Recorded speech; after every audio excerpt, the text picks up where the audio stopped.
ഈ സ്വർണ്ണപ്പീഠവുമായിട്ട് ബന്ധപ്പെട്ട് ദേവസ്വം ബോർഡ് വലിയ പഴികേട്ടൊരു വിഷയമാണ്. ഇപ്പോൾ ഇതിൽ അതിൻ്റെ ഒരു കൂടുതൽ കാര്യങ്ങൾ പുറത്തു വരികയാണ്. അതിനെങ്ങനെയാണ് കാണുന്നത്? ഈ കോടതിയിൽ റിപ്പോർട്ട് സമർപ്പിക്കാൻ പോവുകയാണ്. അപ്പോൾ അതുമായി ബന്ധപ്പെട്ട് കോടതി പരിഗണനയിലിരിക്കുന്ന ഒരു വിഷയമായതുകൊണ്ട് എനിക്ക് അഭിപ്രായം പറയുന്നതിൽ പരിമിതിയുണ്ട്. പക്ഷെ ഒരു കാര്യം ഞാൻ പറയുന്നു, ഇദ്ദേഹത്തിൻ്റെ കയ്യിൽ ഇത് വച്ചിട്ട് അദ്ദേഹം എന്തിനാണ് ദേവസ്വം ബോർഡിനെ പഴിചാരിയത്? ആഗോള അയ്യപ്പ സംഗമത്തിന് 5 ദിവസങ്ങൾക്ക് മുമ്പാണ്.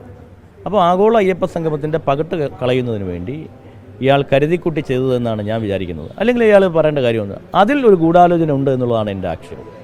കാരണം അതിനുശേഷമാണ് പ്രതിപക്ഷ നേതാക്കളായാലും BJP നേതാക്കളായാലും ദേവസ്വം ബോർഡ് പ്രസിഡന്റ് കള്ളനാണ്, ദേവസ്വം ബോർഡ് കള്ളം ചെയ്തിരിക്കുന്നു എന്ന മട്ടിൽ ആക്ഷേപങ്ങളും ആരോപണങ്ങളും ഉന്നയിക്കുന്നത്. അതിൻ്റെ സത്യാവസ്ഥ അന്വേഷിക്കണം, അതാണ് എൻ്റെ ആവശ്യം. പിന്നെ അത് കോടതിയിൽ ഇരിക്കുന്ന വിഷയങ്ങളാണ്, കോടതി തീരുമാനിക്കട്ടെ. വിജിലൻസ് SP ഞങ്ങളുടെ ദേവസ്വം ബോർഡിൻ്റെ വിജിലൻസ് SP കോടതി അന്വേഷിക്കാൻ ഏൽപ്പിച്ചു. അദ്ദേഹത്തിന് എല്ലാവിധമായ സൗകര്യങ്ങളും ഞങ്ങൾ ഒരുക്കി കൊടുത്തു. അദ്ദേഹം കൃത്യമായി, വളരെ കൃത്യമായി ശബരിമലയിലെ സ്ട്രോങ് റൂമായാലും ആറന്മുളയിലെ സ്ട്രോങ് റൂമായാലും വാരിയിട്ടാണ് അദ്ദേഹം പരിശോധിച്ചത്. ഇത്രയും കഴിഞ്ഞ 10-15 ദിവസം കൊണ്ട് അദ്ദേഹം വളരെ കൃത്യമായി പരിശോധിച്ച് കോടതിയിൽ റിപ്പോർട്ട് കൊടുക്കട്ടെ.